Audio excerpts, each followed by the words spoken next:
Great. Hi, everyone. Thank you for joining the Center for Learning Health System Sciences for our monthly impact seminar. Before we get started, I'd like to cover a few expectations.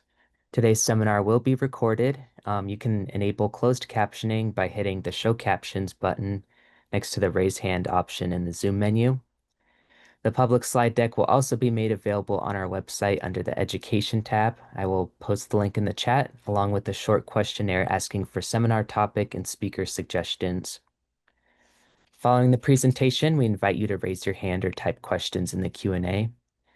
In particular, we welcome questions exploring the many dimensions of impact that these ideas, technologies, and practices have on learning health systems. As a reminder for upcoming LHS events, there will not be a seminar in July, and we will resume this series in August. With that, I'll turn it over to Dr. Debbie Pesca to introduce our speaker. All right, thank you. So Dr. Rhein is an assistant professor of medicine in the Division of Infectious Diseases and International Medicine at the University of Minnesota. He has a broad background in global health and infectious diseases, with a specific focus on HIV and CNS infections in resource-limited areas. From 2011 to 2019, he led and collaborated on several large guideline-informing clinical trials on HIV-associated meningitis. His work has significantly contributed to the understanding and management of opportunistic infections in people living with HIV. Dr. Rhein's interests have extended to include immunological mechanisms of HIV infection, and his research group investigates the HIV reservoir in lymphoid tissues and explores novel immunotherapeutic approaches. He and I both worked together where he led an evidence-based medicine group on COVID-19 therapeutics during the pandemic, to rapidly generate evidence-based reviews of potential treatments to inform guidelines for use by clinicians and health systems. He currently serves as the integration lead for the Department of Medicine for the Evidence Synthesis Program in the Center for Learning Health System Sciences. So we're thrilled today to have him for this month's Impact seminar as he discusses learning in real time, evidence synthesis, and therapeutic decision-making during a public health crisis. Thank you, Dr. Rhein. Thanks, Debbie.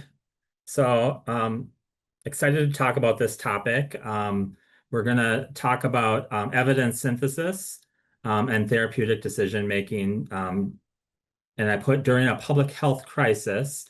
Really, we're going to talk about COVID-19, but I think that it has implications for future public health crisis. And I think a lot of what I would like to cover is just some of the lessons that we learned during COVID. Let's see if I can get this. There we go.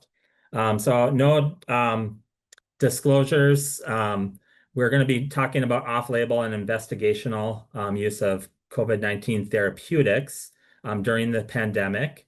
I'll also further acknowledge that we are going to be talking about COVID-19, and I know that this topic can sometimes lead to some stress and PTSD in some people, but I do think that there's a lot of lessons that we can take out of the pandemic, and that we need to continue talking about some of the issues that were raised. And I'm going to start off with a case, which really, I think, kind of brought me into this environment of evidence synthesis. Really, based on the first case that I saw during COVID. This was a 38-year-old male, previously healthy. I'm sure some people on the call may be aware and familiar with this case. But I think it illustrates well some of the questions that came up early in the pandemic. So I want to take you back to this time, if people can kind of recall. There was really, this is a time before like politics got wrapped up in COVID-19. We were just starting to see cases in the US. And other places were starting to start sort of countrywide quarantines and that kind of thing. And they're starting to cancel sporting events and major events. And that's kind of the time period that we're talking about here. This particular patient initially presented with 2 weeks of fevers, cough, and progressive shortness of breath. So this was following a trip that he took to Denver and Houston. He initially presented to Mayo ED. And if you recall at that time that the testing for COVID was not very readily available. They did have the test at Mayo, but it was really restricted to certain, basically international travelers. And so they were unable to offer him the test. He continued to have symptoms and ultimately presented to our emergency room with shortness of breath. He was immediately noted to be febrile and requiring high levels of oxygen. Chest X-ray with multifocal opacities all sounds very familiar to us. Elevated inflammatory markers now. At that time, a test was sent to MDH and returned positive the next day. The patient was shortly after admission to the hospital was intubated and cannulated for ECMO. He continued to have persistent fevers and developed kidney failure, requiring dialysis. And this is around the time that I got involved when infectious diseases consulted for a question of possible therapeutic options. And so just to kind of put this into context, standards of care when it comes to therapeutics normally develop over years based on a body of clinical evidence that are testing hypothesis, drug dosing, comparing different drugs. We didn't have any of this at the time. So early in the pandemic, really we're kind of forced to rely on conjecture and low evidence of possible treatment decisions. And that's really what we had. We were starting to discuss a few therapeutics. There were no society guidelines yet for COVID. And most of what we had learned was based on anecdotal reports. And so some of the things that were being thrown around, remdesivir, so that was early on. That was only available through a clinical trial, which fortunately our site was involved in, but it hadn't yet started when this patient had presented. Lopinavir, that's Truvada. This is a drug that we use in HIV.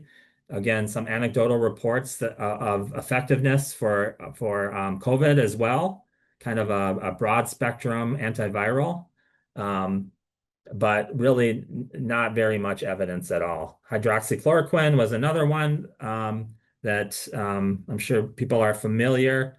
This one was more available. Again, sort of just limited to a few case reports.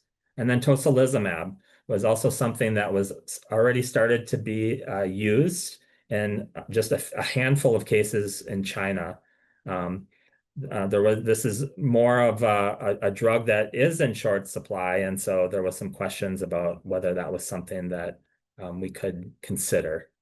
And just to kind of give an overview again, we were, being an academic center, the advantages of is that we were, I think, very quick to get different clinical trials off the ground at an impressive speed.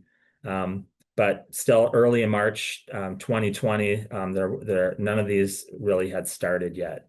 So these are just some of the trials that were available at our institution, both in the inpatient setting and the outpatient setting. And so putting this into the pandemic into context of available clinical trials is also, I think, something that becomes relevant later on. And so in particular, why were we considering tocilizumab? This was based off of really it was a case series of 20 patients, not even really published, even in a preprint. I remember seeing this report that we kind of just pulled off of the internet, more of a news story. Um, and but really reporting some impressive results in those 20 patients. So it was something that we were considering, given the high amount of inflammation that we were seeing here, and the feeling that a lot of the problems, at least with this patient, was really the immune response that he was having to the virus rather than the virus itself. And so we were really considering this and did reach out to colleagues in Seattle that had more experience since this was our first case. They had more experience treating COVID, um, and kind of talked the case over with them, and ultimately thought that it would be a reasonable idea going forward. They felt strongly that we should couple this with some type of antiviral, um, just to kind of avoid over immune suppression and sort of overgrowth of virus in this case. So all very theoretical. But he was really sick, and we were really reaching at any sort of therapies that might be potential effective. And so that's where the hydroxychloroquine came in as well. Again, there was not very much information, but there was some promising in vitro studies and a small case series of 24 patients out of France, showing that there was some efficacy and some benefit. Again, these were not very rigorous studies at all, but it's all we had.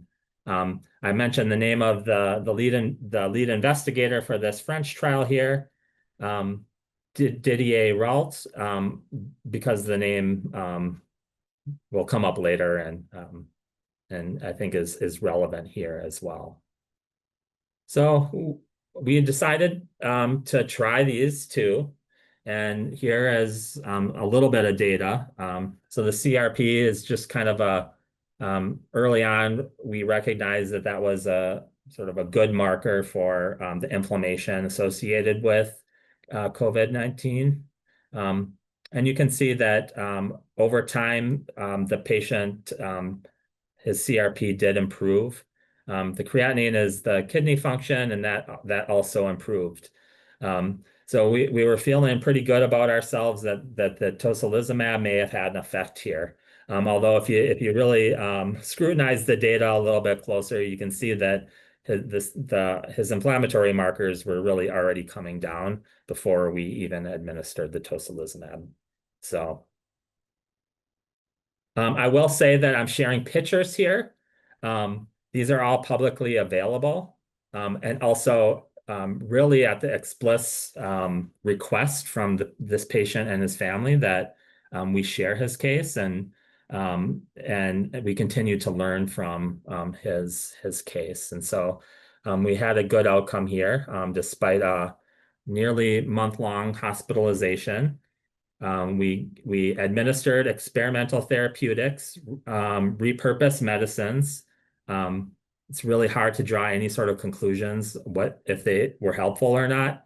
I think this patient, he was saved due to aggressive supportive care and all the great care that our ICU offered him. And I think the decision to place him on ECMO very early in his hospital course.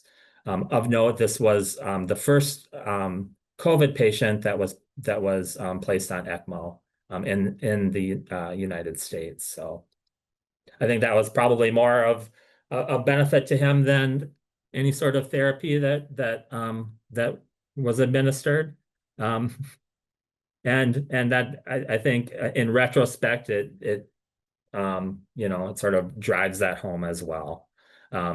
Just to kind of look back, the sort of epilogue of hydroxychloroquine. And so I think a lot of us kind of remember the story here.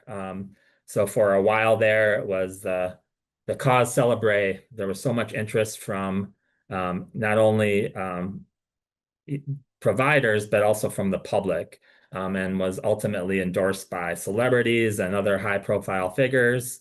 Um, Sort of led to the launch of hundreds of trials on this medication for COVID. And many people just started routinely prescribing it. Um, I'm a little embarrassed looking back that we decided to go forward, but it was a decision that we came to after lots of discussion with the family and other providers. But ultimately, like there was pushback against the public promotion of this unproven treatment. Eventually, the science caught up, and it was not found to be effective at all for COVID um, in better design studies. And this initial investigator that we talked about ended up, sort of getting scrutinized and really was found to have some unethical practices in his research that extended beyond COVID-19 into other types of infections, notably Q fever, which lots of guidelines are based off of. And so, I think COVID in some ways kind of uncovered some of the problems that we have in medical research as well. And of note that we see the same cycle continue again with other potential therapeutics, notably ivermectin, um, which a lot of us are going to be still remembering and still familiar with that as well. Tocilizumab was the other one that we used here. The data was kind of mixed on this as the pandemic evolved, but ultimately, I think was and still is considered an effective therapy for hyperinflammatory state that we sometimes see with COVID. And we're now at the level of meta-analysis, which also showed some benefit. And so kind of a different story for the tocilizumab. Um, and really, sort of the next story in this were all the clinical trials that kind of just exploded on this one infection. And so it's kind of hard to read, but the point is that there's a lot of different medications that everybody just kind of dropped the clinical research that they were doing at the time and focused on COVID-19. And so a lot of different types of drugs being tested. Here's another way of kind of looking at like the top 15 interventions. So the most studied drugs early on during COVID. And the lines here kind of is really the comparison. The numbers are the number of different studies, which is a problem in itself that we can talk about. These circular lines represent no comparator, and so, but these were the drugs that got studied early on during the pandemic. And just to bring the case kind of to a close here, so this patient recovered fully. Eventually, he was an Ironman racer and resumed his training, and they did an ESPN documentary on him, and he presented his finisher's medal to the ICU team here, which was great. He's now a full-time consultant and motivational speaker. He's talked about his experiences in Congress. Ultimately, the family moved to Canada. I think partially for reasons that they thought, I think was a more supportive environment given his experiences during the pandemic. So again, just like an explosion of different drugs that were either repurposed, a lot of repurposed drugs that were being studied early on. and also a handful of targeted therapies that were being developed, as we know, with the vaccines, the monoclonal antibodies, some of the oral antivirals that came out later. And so also, I think just to briefly kind of go over some of the drug access questions and issues that came up. A lot of these terms were kind of, you know, pretty new for me. They became more like household words for us, I would say. But early on, something that, maybe we've had some experience with some of like expanded access, but really became like that emergency use authorization, or EUAs, became really a key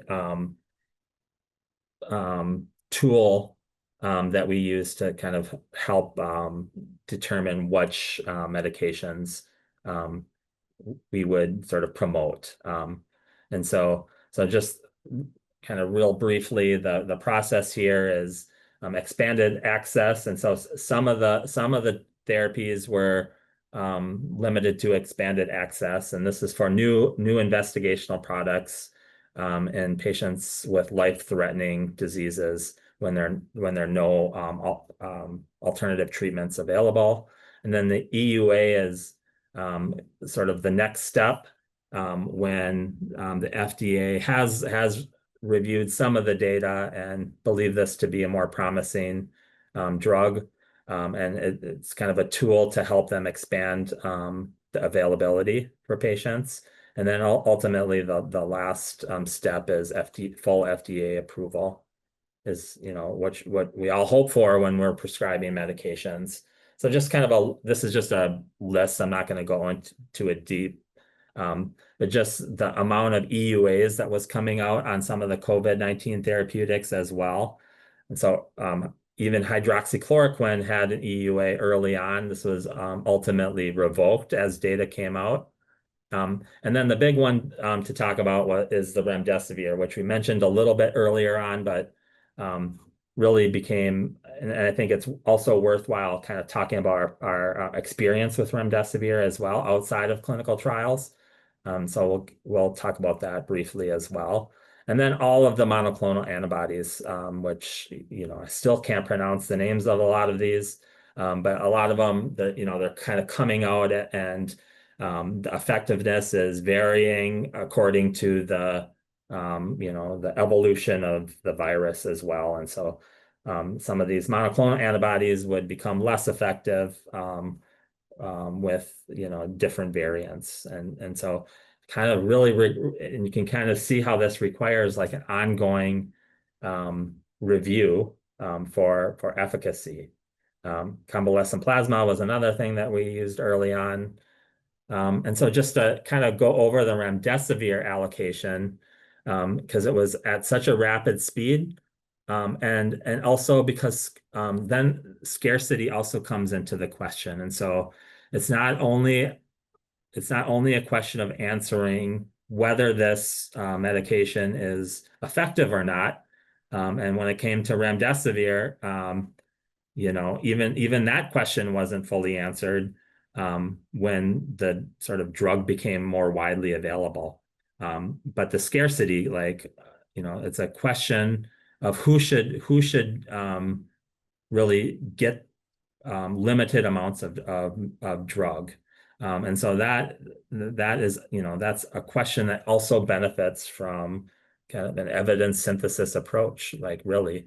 And so this just kind of shows the process of remdesivir availability and allocation.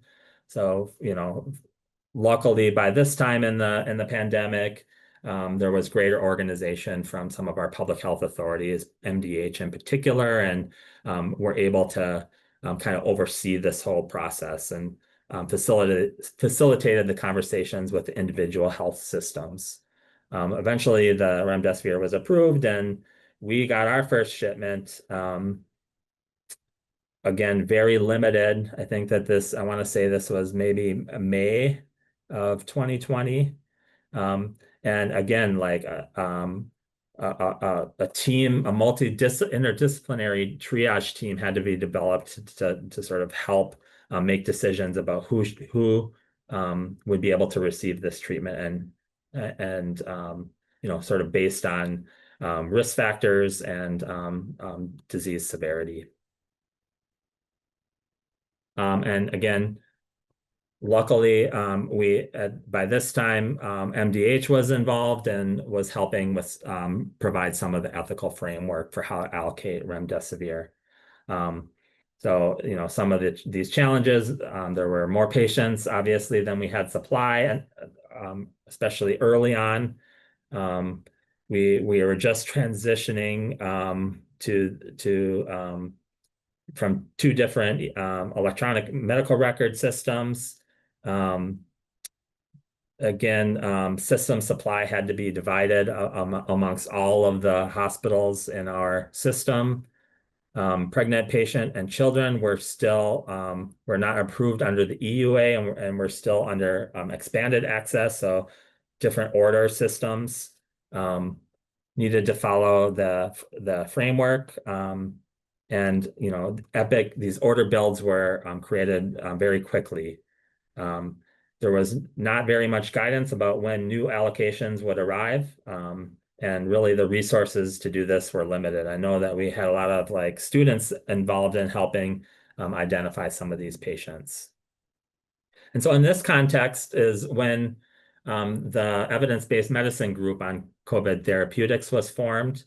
And for all of the reasons that we've sort of illustrated here, the lack of approved therapies, the need to really direct our providers who are inundated daily with reports of varying quality describing all of these new potential therapies, well-intentioned clinicians prescribing off-label treatments that really have no proven benefit and have a potential for harm.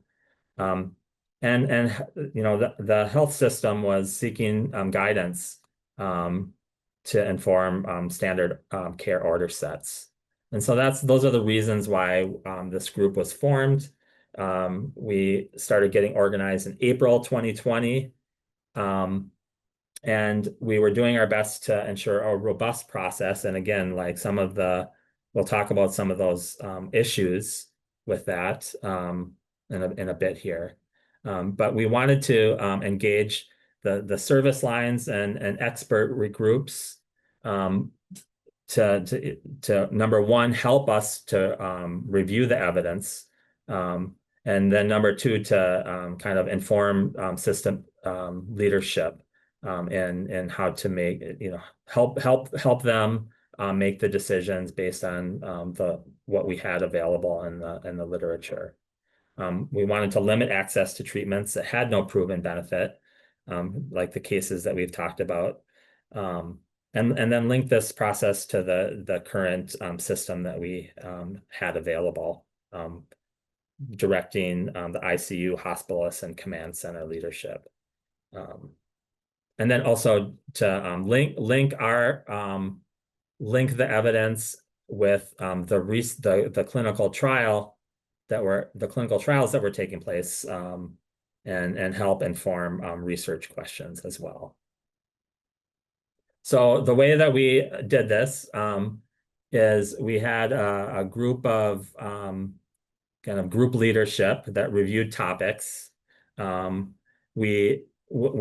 we identified new potential therapeutics, we sought help from experts in the area within our system to work as reviewers.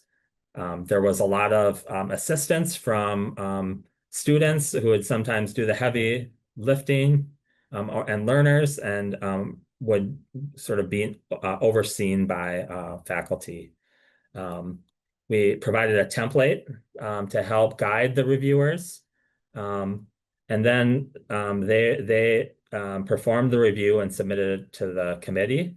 We would discuss it, the review, and then try and disseminate it. And so we did have a website. It was a public-facing website that we would post our reviews off of. And I'll talk about some of that, the question about whether it should be public or not, and then how to disseminate and communicate these reviews with the rest of the system.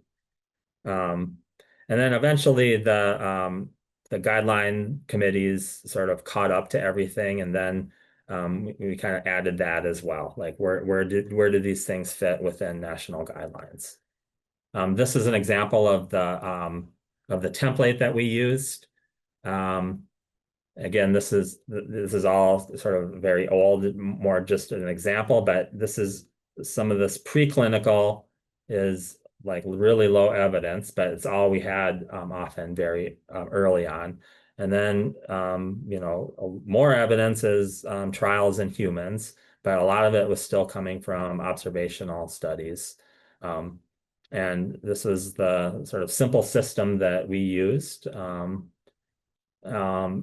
to try and apply our system of a hierarchy of evidence. And so this is sort of the basis, the pyramid for evidence synthesis, and our system to rank relative strengths of research results.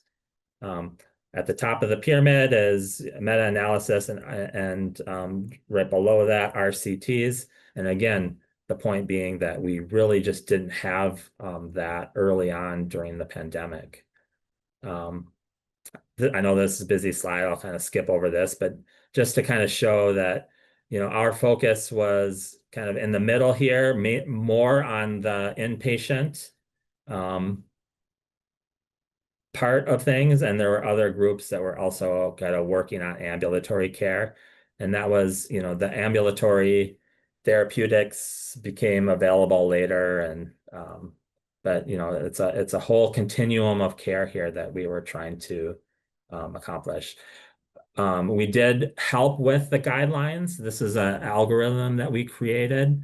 Again, our intention wasn't to just to create guidelines, but we really wanted to help inform leadership, and sort of help the evidence sort of help formulate these guidelines.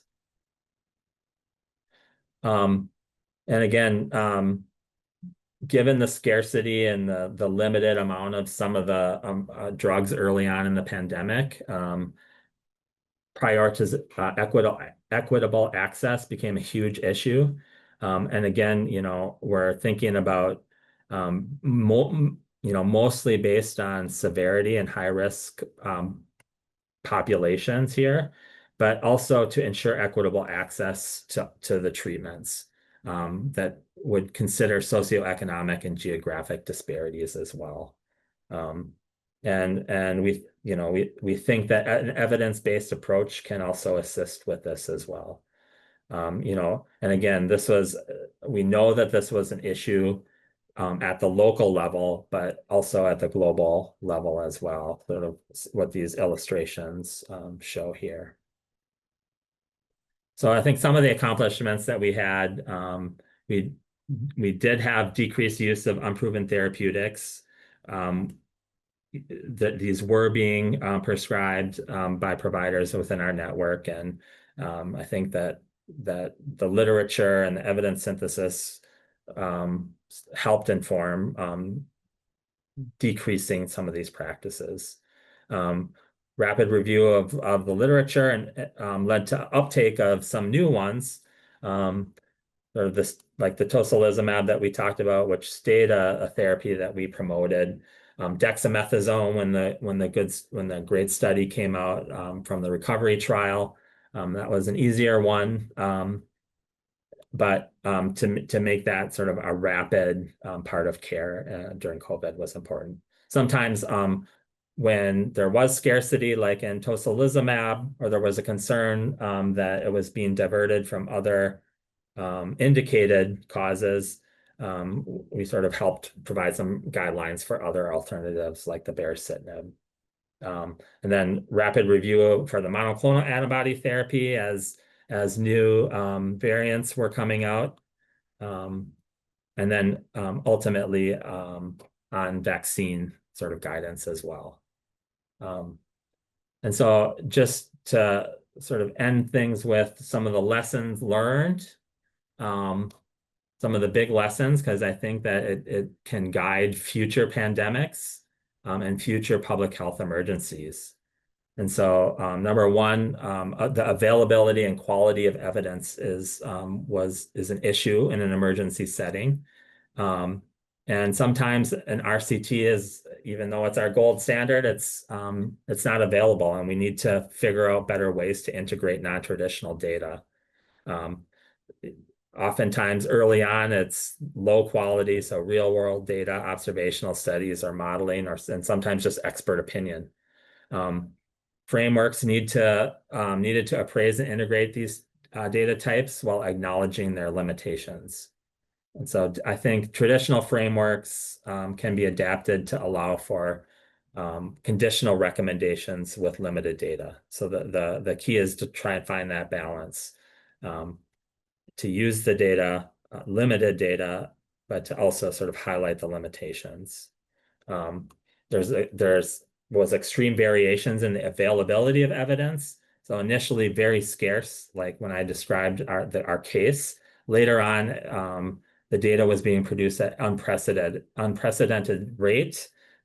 This kind of illustration here shows how we all felt. Like every day there's new papers and new reports, and we're trying to kind of wade through that and determine what's important and what isn't important, and what is high quality and what is not high quality became a real challenge. Preprints were, again, something I wasn't very familiar with before the pandemic. I think that they were very useful in a way of enabling faster evidence generation. The downside being the deluge of preprints that we saw really lacked any sort of peer review and increased the risk of misinformation. Um, Another lesson learned, there's a need for central coordination.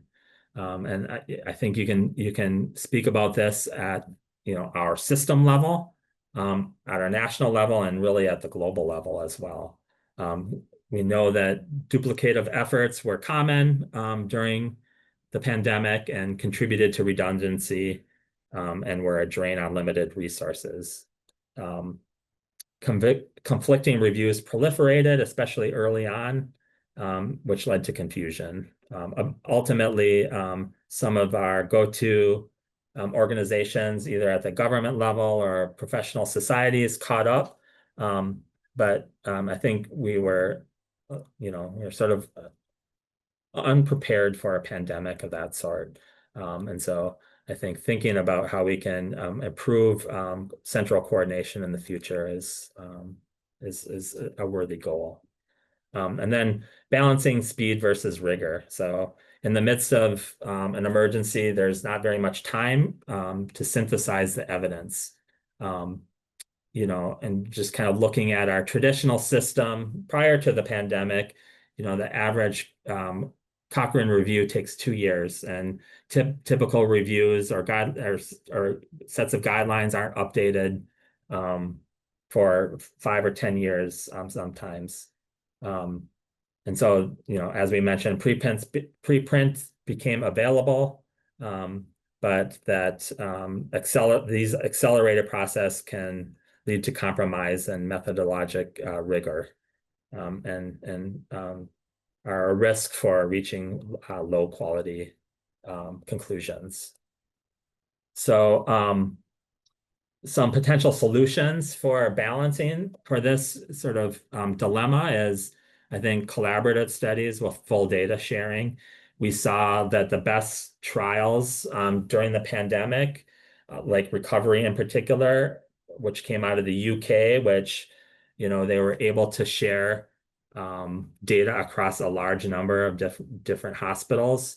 Obviously that leads to stronger data. I think it was more limited in the US, where we have lots of different health systems, and more difficult to share data across. So promoting rapid publication and proper peer review, obviously easier said than done. And so I think the preprint was something needed, but to find a way really to I think speed up the peer review process and maybe reimburse the peer review process too. Um, and then I think something really important that's been getting more attention is this idea of living evidence synthesis approach. So we were trying something a bit of that, but there's more efficient ways to do it. So the idea here is to compile evidence in real time using open access platforms that are available to researchers. So this is one I think I stole this from a company, but this figure kind of shows the idea is really that we're still using our base of data with PubMed or Ovid, but finding a way to automate the process to continually identify um, relevant literature for our research question, and then using oftentimes software or tools to help extract and analyze those and keeping it in a database that leads to like a living evidence and continually informs decision making. So this is just kind of an example of one. I think this is an Australian system that they were using and just kind of comparing, what the Australian experience is for stroke guidelines. And you can see takes many years to come up with a set of guidelines when you're starting from scratch. To when they transition to living evidence synthesis during COVID-19, we're able to sort of almost continuously provide updated guidelines. And so this is ideal for something that is rapidly evolving like a pandemic, but I think can be applied for just about any sort of condition. And then getting to the end here, just obviously we need to find ways to improve communication with the public and with policymakers. We're still seeing, I think, the effects of our inability to communicate with the public, and I don't know if I have all the answers to this, but we do need to couple our evidence synthesis with effective communication as well. I think plain language summaries, policy briefs, infographics are all very helpful. And we really need better strategies to anticipate and fight against misinformation. Again, I don't have all the answers, but I think it's something that we need to keep high on our sort of agenda. And then capacity building opportunities. We know during the pandemic that many systems just lack enough trained personnel for how to approach rapid evidence synthesis. And I think an investment in training and infrastructure to sort of support agile and high quality synthesis during future pandemics is a good approach. Again, just kind of revisiting our evidence pyramid here is really, this is from a nice article by a journalist published in Nature Med, who kind of goes over, nothing really changes about our evidence pyramid, but there are processes that we can use to make it improved and more efficient, which we've kind of highlighted during this talk, and she's put into balloons here. So here's just a picture. This is Teotihuacan outside Mexico City. And again, I just think it's a nice metaphor. Like these pyramids have been here for thousands of years and are still beautiful in their own right, but with kind of modern tools, we can make it that much better. So just briefly talk about next steps. Again, these are the four reasons that I discussed earlier about why we formed it. But just to point out here that these lessons have been confirmed now in other infectious outbreaks, and we really need to find a better way to anticipate trends and be better prepared. So just some examples of this: we have monkeypox. This is all since the pandemic. Measles obviously is a big problem right now, and thinking about therapies. We've had Ebola. There's still new variants that are coming with SARS-CoV-2. And so we've kept our group together. It's been it's shrunk a lot, but we've wanted to keep some of the momentum going and really to expand this outside of COVID, um, and try and think about future outbreaks as well. And so we're kind of restructuring the group and thinking about ways that we can and better anticipate future outbreaks. Um, but again, just promoting best practices, some of the, and sort of using some of the experience we had during COVID to help with rapid synthesis of information, um, ensuring a robust as process as possible, but balancing that robustness with speed if necessary. And we really want to become an integrated partner with the strengths that our institution already has. And so when it comes, at least on the infectious disease side, we'd like to start linking with, some of the public health expertise that we have, and epidemiologists to sort of better anticipate what's coming. And I believe this is my last slide. So just thinking about how should experimental therapeutics be used during a pandemic. And again, just remembering that a lot of what we were talking about during this talk, it was experimental, and kind of remembering that. And so really, I can't stress enough the importance of having clinical trials and clinical research available, and how much stronger that makes academic institutions.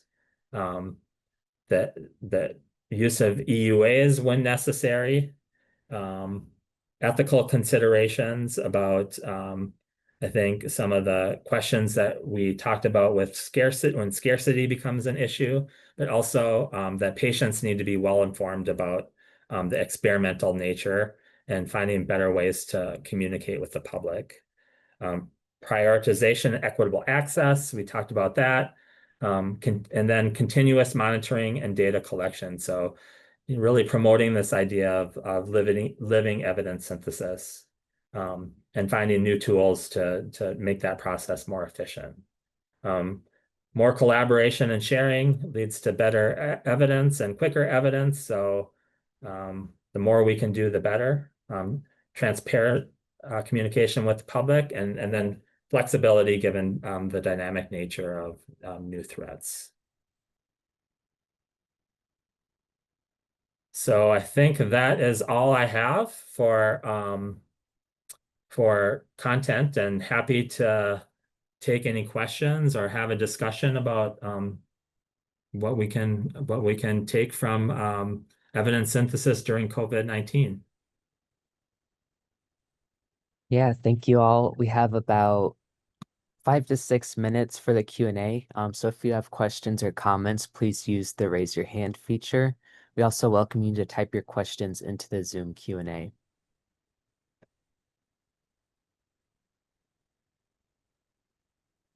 So while we wait for questions to come in, what would you say is the most important single takeaway from your talk for our audience? Um, that's a good question. Um, I think the biggest takeaway of all of those, I, I think the I think the importance of sort of the modern tools that we can have as well. And I didn't really get into this because it would be a topic in itself, but finding tools to promote like living evidence synthesis. And when I say tools, like I think some of like AI could come into that, um, would be really important. And I think that is a really exciting area that I think that even though like I think we made mistakes during COVID-19, and we, in some ways, felt unprepared. I think that there's a lot of hope for the future, and there's a lot of, I think, um, possibilities with some of these new tools that are coming out, and with AI as well. And so I'm hopeful, and I'm hoping that yeah that that we're more prepared for the next pandemic when it comes to at least when it comes to evidence synthesis.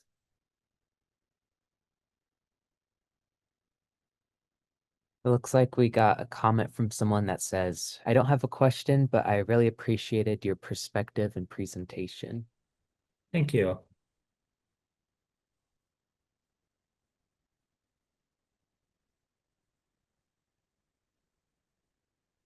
All right. It looks like someone asked, have you heard of frameworks for the rapid evidence synthesis?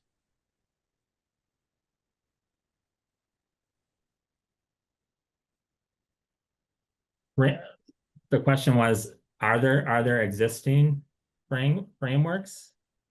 Yeah, have you heard of existing frameworks for rapid evidence synthesis? There are existing one. I think like the one I'm trying to think of the name of this, like for at least specific for COVID, these did develop like later on, and I think COVID NMA, I want to say, is one that I was just doing a quick, yeah, COVID COVID.NMA is a nice one where that I've been kind of looking at, and they have a website. You can search for that. Is one that I've been looking at a lot lately, and I think gives a good sort of example of the possibilities there.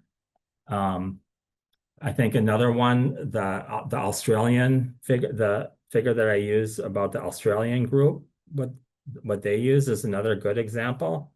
Um, and I think that there are like these individual examples, and I think the hope is that there are some that sort of develop over the coming years that become sort of the primary standard that everybody uses. I don't know if we're to that point yet, that can be applied to other things outside of just like COVID-19 as well. And if those are in process, I'm not aware of all of the different types of applications, but I know that they're being developed, and they're being developed for sort of widespread use outside of just like COVID-19. All right. I think we can do one more question. Someone asked, what is the duration for living evidence synthesis of patients that have severe cases of COVID-19? What duration for living?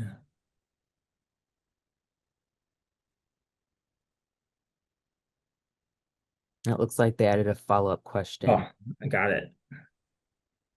about predictive models. Yeah, I mean the living evidence is